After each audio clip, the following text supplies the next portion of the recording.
everybody. This is Jody Lester, and you are on Elevated Living at elevateme.org. And this is the Daily Lift as we push through our Power Series in the month of January 2011. Let's discuss discernment or assessment.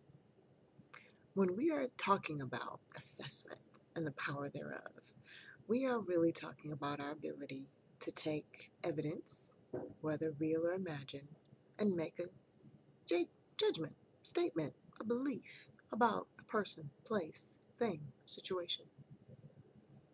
Now, discernment is usually the spiritual term used to discuss what assessment is, and it's sometimes a feeling we get. We walk into a room, a space full of people, and sometimes we get that feeling that we shouldn't be there. And on the opposite end of the coin, there's that feeling that you should be there. There's a peace there. There's a sense of belonging there. Assessment or discernment works both ways. It can work with something as simple, something as seemingly harmless as how you choose your fashions for your home or for yourself. The way you may like a shirt, and then once you get it home and try it on, you may not like it anymore. Sometimes discernment works with people, and that's usually when it's the most powerful. When we are assessing whether or not a person is right to be in our social circle. Sometimes those are intimate circles. Sometimes we're assessing whether a person is right to be our life partner. And we have to use the evidence that we get from the example of their lives to make this determination. Now, sometimes people give us really concrete evidence. They give us behavior, they give us their words, they give us the deeds or the consequences of what they've done, and we've got a lot of pieces to put together a puzzle that will give us the answers that we seek about assessing if they're good or not so good for our lives. And sometimes things are blurry. Sometimes people aren't as authentic as we'd like them to be, or as we need them to be. Or sometimes they are, and it's our own perception, which is powerful itself, that jades our assessment. It colors it.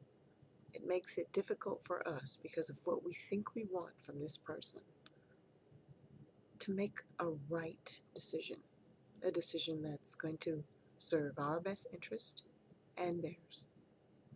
Discernment is powerful. It can make you or break you.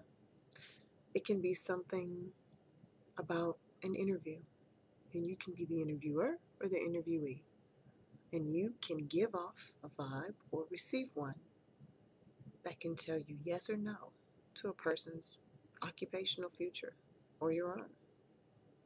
It can also be that special someone.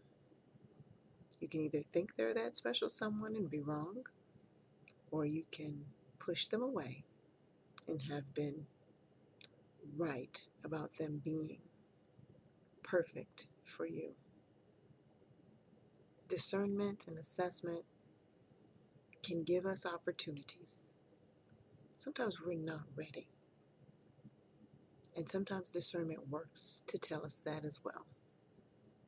We have to be careful with how we dwell on the things that we knew were right for us and we let them go because of fear or because we weren't quite in the place we thought we should be, and move from here.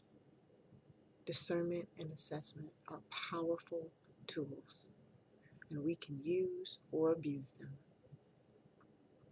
And we should always use them. And to really, really begin to dig deep into ourselves to find out if we're using them properly, if we are really serving our needs, or are we just serving our desires? Are we serving what's going to be good for the long run? Are we just doing something for right now because it's easier to make this judgment or this assessment? It's easier to push this person away or pull this person closer because right now, well, it meets the need. And then tomorrow, well, it'll take care of itself. We should be mindful about tomorrow. You can't live in the future, but you should prepare for it. And your discernment and your assessment of persons, places, situations, or things can make your future a little bit easier to slide into and a little bit brighter once you get there. This has been Jody Luster, or JL, and you are on Elevated Living at elevateme.org. And until we next connect, I am wishing you accurate, laser, pointed, focused discernment, dead-on assessment, while living the very best of life. Ciao.